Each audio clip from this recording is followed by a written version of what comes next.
Assalamualaikum warahmatullahi wabarakatuh. Wilujeng tepang dangu deui sareng kince. Alhamdulillah kanggo dinten ayeuna tiasa nepangan deui. Sataacana dipedat icarios sim kuring nganuhunkeun kana tos like, komen sareng subscribe-na nya hatur nuhun. Atuh di mana wae ayana mugia dipaparinan kasehatan sareng dilancarkeun dina milari rezekina amin.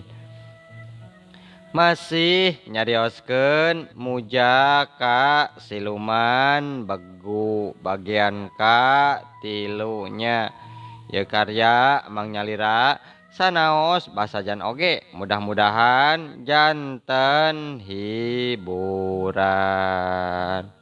Kumaha lajengna ieu carios mangga urang kawitan. Gancangna harita onyon geus nepi ka imah Mang Tisna nya Mang Tisna ge puguh meuni kaget nempo aya onyon di dinya. Jang onyon keur naon jang kukulunuan wae ka dieu. Nah can apal kitu ujang teh keur diteangan pan ujang teh ku anak buah Juragan Ajum. Ujang jang onyon nah bener ujang teh geus maling kalung kitu pamajikanna Juragan Ajum. Cek Mang Tisna nanya deui. Sing demi Allah Mang, abdi mah keur naon kudu make maling sagala rupa. Nu puguh mamang si Sarjum rampok bolongkotan tamah manehna mantan rampok tateh si Ajum. Maksudna kumaha jang? Kumaha ieu teh? Ngadenge panatnya kitu ti mangna nya barabat bae onyon ngadongengkeun naon rupa nu kadenge dina obrolan tilu jalma di imah panggung di puncak Gunung Caringin. Malah onyon oge sakalian nyaritakeun ngeunaan dirina nu disiksa jeung dikerem ku anak buah Juragan Ajum. Mang Tisna meuni tuluy kekerot bakating ku ambek. Jadi si Sarjumnya ruruntut rampok gerot anu katelah karaman maung tutul setan marakayangan tah rasakeun sia Sarjum. Sia geus kumawani mateni lanceuk aing. Tah abdi teh Mang dikawinkeun ka Neng Anis sing horeng teh kenutupan aib. Aib Neng Anis nu keur kakandungan manehna teh.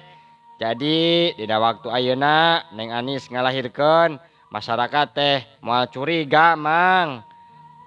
Moal curiga sabab jelas orok teh aya bapana. Kitu Mang. Dasar si haram jadah si Sajum mah hayang ngeunah sorangan wungkul. Jang onyon iblis kawas si Sajum mah kudu diwarah. Ngarah bener-bener kapok manehna.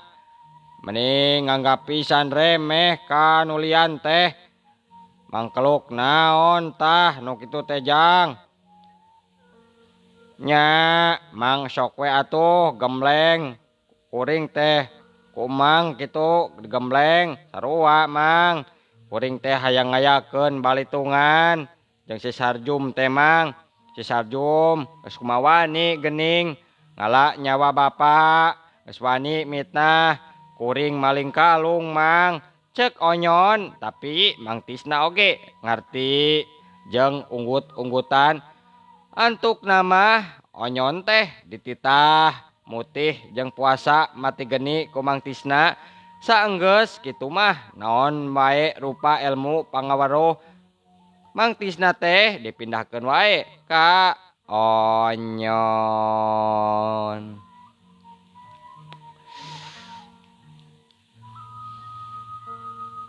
Dina waktu telila oge ilmu pangaweruh timang Tisna geus pindah ka Onyon kabeh. Onyon ku Mang Tisna dititah balik heula ka indungna sabab indungna bisi arep-arepeun nya Onyon ge unggek di sapaparat jalan balik ka indungna banget Onyon teh ngahaja wae ditutupan ku kain hideung sabab cenah bisi kapanggih ku anak buah juragan Ajum.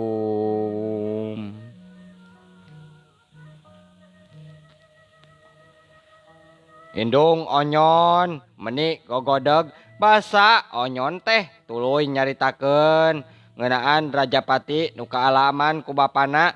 Onyon bebeja yen manehna tepisan-pisan geus maling kalung pamajikan juragan Ajum.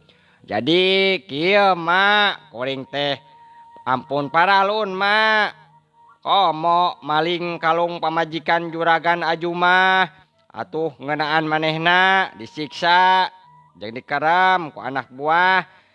Ya sami abi ge dikerem mak malah disiksa nya abi ge tiasa we ngalepaskeun diri mak. Nya eta cara kabur mak ti para kitu mak ampun paralun mak abdi mah teu maling teu wantun mak.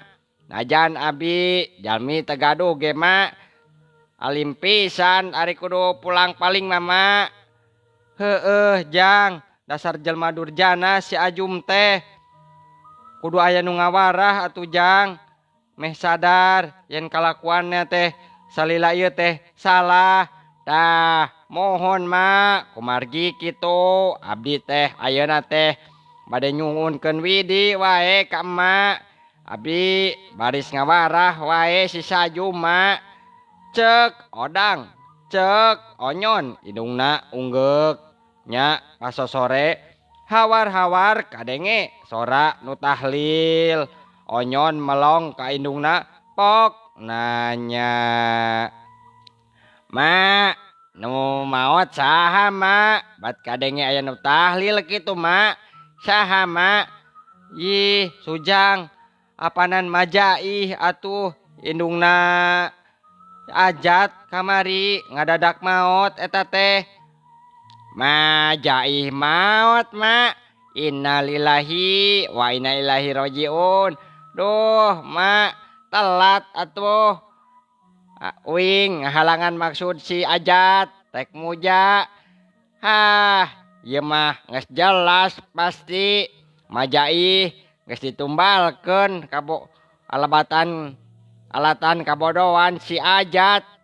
Astagfirullahaladzim Ajat nah ku tega-tega teuing maneh teh.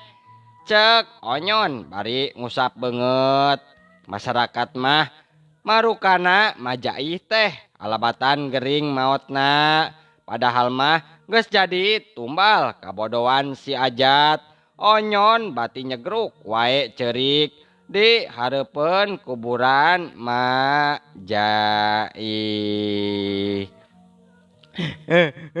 Majaih hampura kuringnya. Kuring teh telat ngageuingan si Ajat jeung kuring janji yeuh baris ngelingan ke si Ajat teh. Cek Onyon peutingna kadenge sora jalma pating jorowok. Ayo kahuruan oi. Kahuruan tolong. Tolong. Ayo kahuruan. Tolong kahuruan.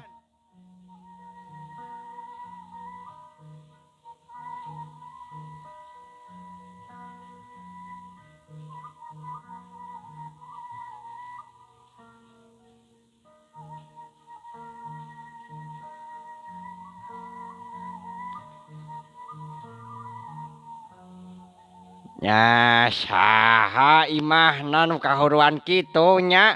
Sakumna warga jeung aparat pamarentah rabul daratang milu mareuman seuneu sedangkeun juragan Ajum jeung pamajikana harita teh kapiuhan wae dina kaayaan leungeun jeung sukuna ditalian puguh sungutna mah dibekem.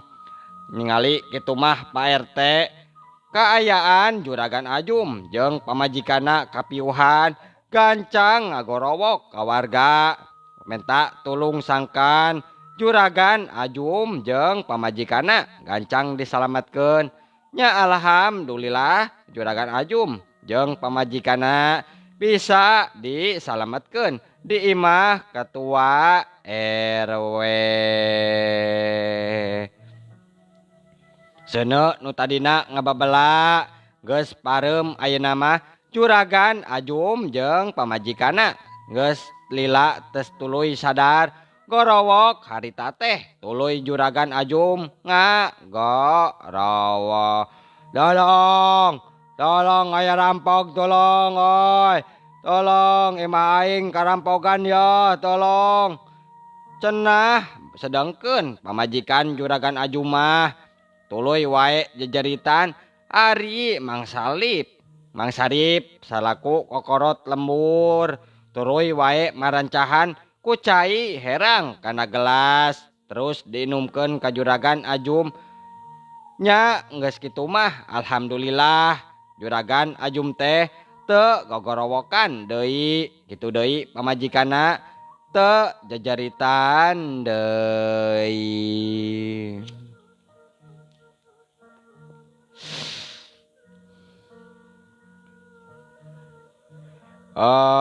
Nya naonnya sebenarnya Juragan ya teh.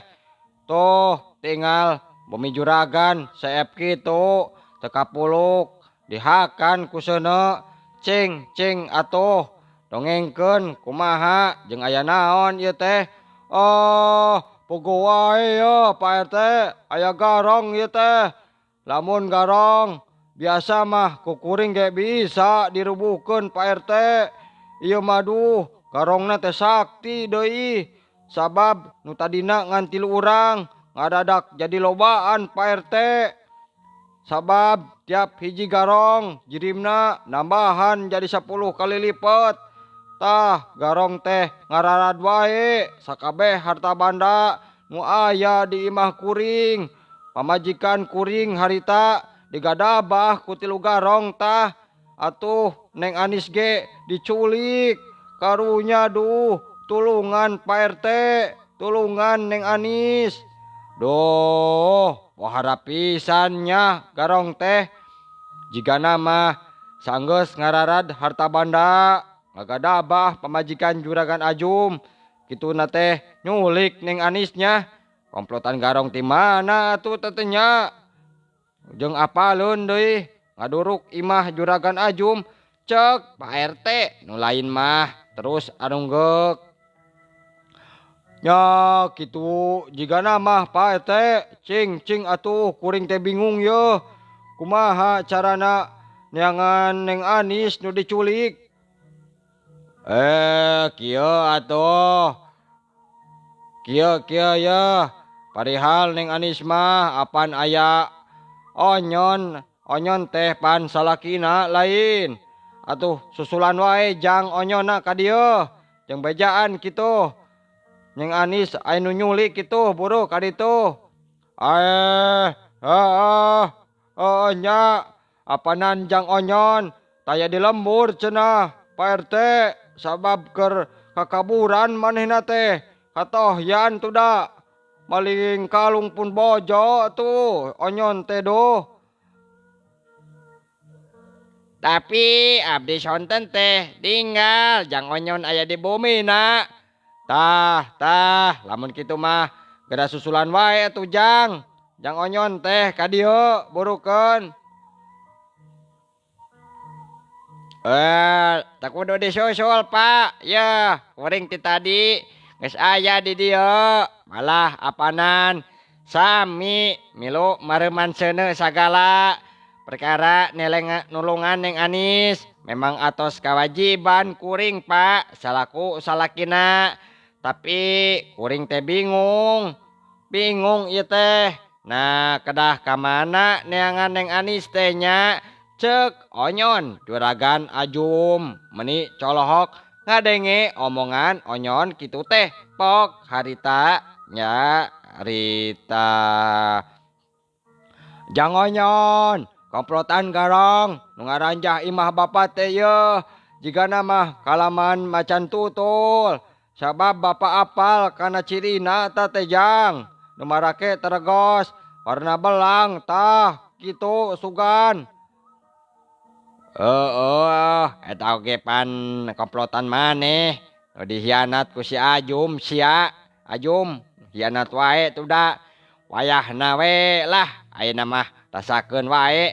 Wawales di maranehna cek hate onyon kitu teh. Harita terus wae ngabalesat ninggalkeun patempatan. Onyon ngamaksud rek nyalametkeun Neng Anis nu jadi pamajikan Nana.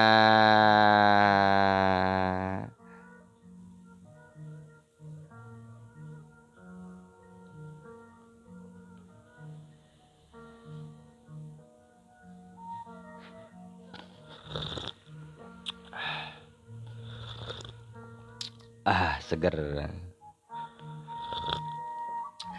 Gancangna carita onyon geus nepi ka saung tempat tilu ruruntut komplotan rampog macan tutul teh nu aya di puncak Gunung Caringin. Onyon teu loba meuli mikir ngayakeun harita keneh panto saung didobrak kasampak di tengah saung aya Tarmin keur nyiuman Neng Anis dina kaayaan kapiuhan. Puguh wae si Akil jeung Toha nu jongjon lalajo si Tarmin keur nyiuman Neng Anis teh mini ti buburanjat reuwas. Tarmin harita teh jongjon wae ngumbar napsuna. Puguh onyon teh nempo kitu mah nafsu meuni ngagidir.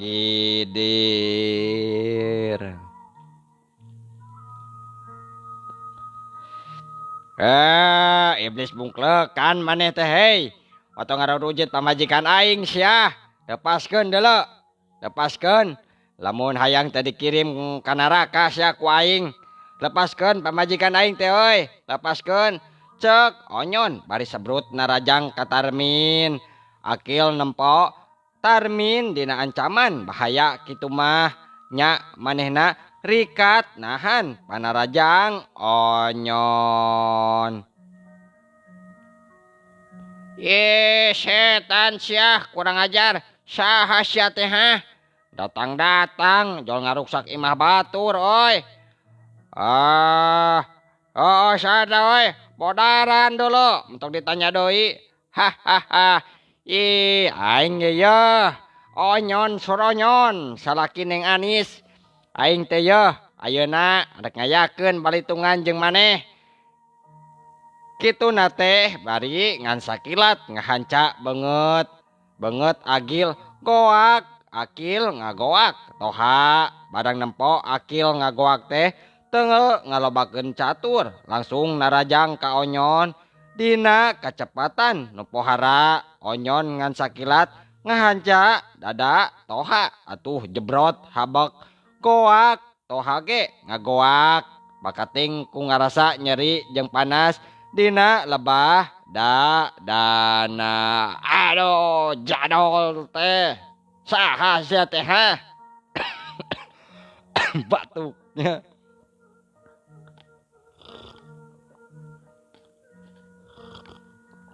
Tapi Tarmin harita nuker jongjon ngumbar nafsuna ngan sakilat wae sirahna dipapeg ku Odi ku onyon. Puguh we atuh Tarmin teh mending ngabangkieung terus nyuuh dina juru saung. Jung awak Tarmin teh diangkat ku onyon dibalangkeun kaluar. Puguh Tarmin teh ngoceak bari namru. Aduh tobat setan sia saha sia hah? Cek Tarmin hudang seak deui narajang ka onyon geus nangtung hareupeunana. Nya onyon dikat ngagiwar plos wae panarajang Tarmin ngahakan angin. Nya teu eleh akal deui manehna suruntul wae nyusul tepus jebrod onyon ngahanca cukang irung Tarmin. Gubrag ngagubrag dina dua liang irungna keluar getih hirup. Aduh gelos ya. Saha sia teh ha? Tapuguh-puguh jol ngajak ribut ha. Aing teh onyon ieu, salaki Neng Anis. Aing tang tu deuleu moal narima lamun pamajikan aing dikotoran ku maneh teh euy. Hayang deui sia yeuh peureup aing. Cek onyon bari tutunjuk kana beungeut Tarmin. Jadi sianya minantu si Ajum teh euy.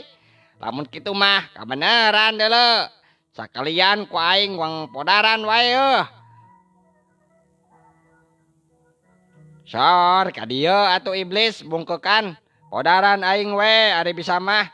Dina waktu ngan sakilat onyon harita geus dihurup ku tiluan tapi onyon teh gening tetela geus siap pikeun ngayonan lawan-lawana. Harita keneh ge onyon tuluy ngetrukeun pangabisana telila oge tilu lawana geus ngajaroprak teu walak kaya. Aduh tobat ampun.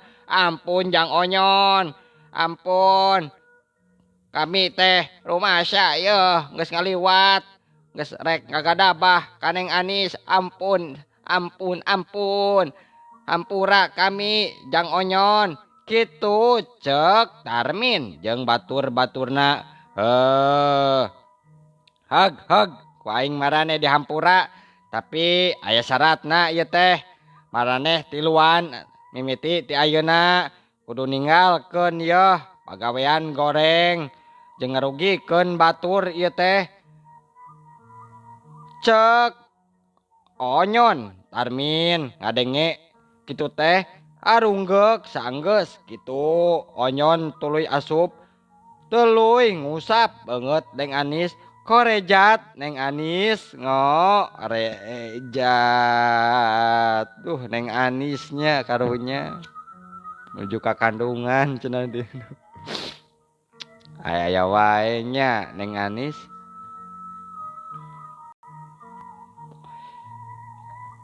Di mana ieu teh Kang? Gening aya di dieu abi teh. Neng Anis nempo aya onyon di hareupeunana. Jol wae ngagabrug ka onyon bari ceurik ngaguk-guk. Onyon gancang wae karangkul ka nu jadi pamajikanna.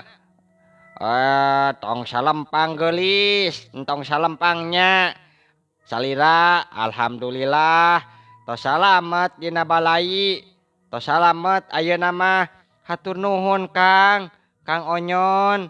Akang teh gening meni bela pisan ka abdi. Padahal akang teh kupun bapa tos dipitnah maling kalung pun biang Kang. Wios eta mah da ukur sangkian wungkul. Akang mah teu rumasa Nyai.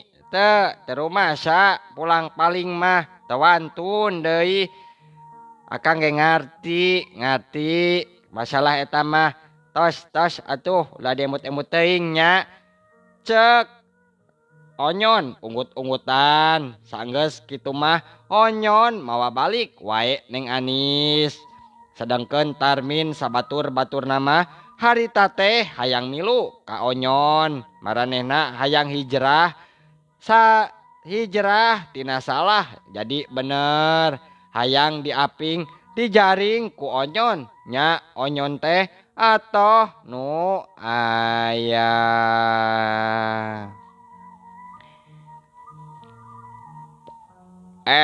Jadi punten wae Jang Onyon. Kuring sabatur-batur hoyong hijrah ieu teh nya kuring teh rumasa seueur kasalahan, seueur ngalakukeun perbuatan anu teu huni nya atuh ayeuna mah hoyong tobat wae. Mugia Jang Onyon tiasa ngaping diri abdi sareng ieu batur-batur ka jalan anu dipikarido ku Gusti. Nya hayu atuh marilu kabeh tungtung nama harita teh Onyon jeung Neng Anis terus wae dituturkeun ku Tarmin sabatur-batur muru ka lembur.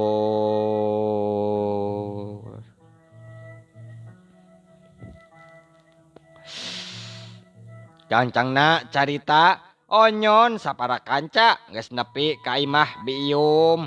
Kolot Onyon Biium mani colohok nempo Tarmin sabatur-batur anu ngawaranohkeun maneh.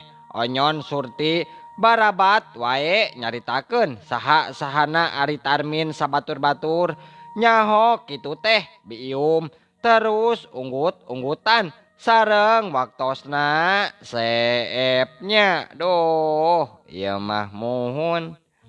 Insyaallah enjing atanapi pageto tiasa dilajengkeun deui. Mangking ceuk ngaturkeun wabillahi taufik wal hidayah. Wassalamualaikum warahmatullahi wabarakatuh. Cah.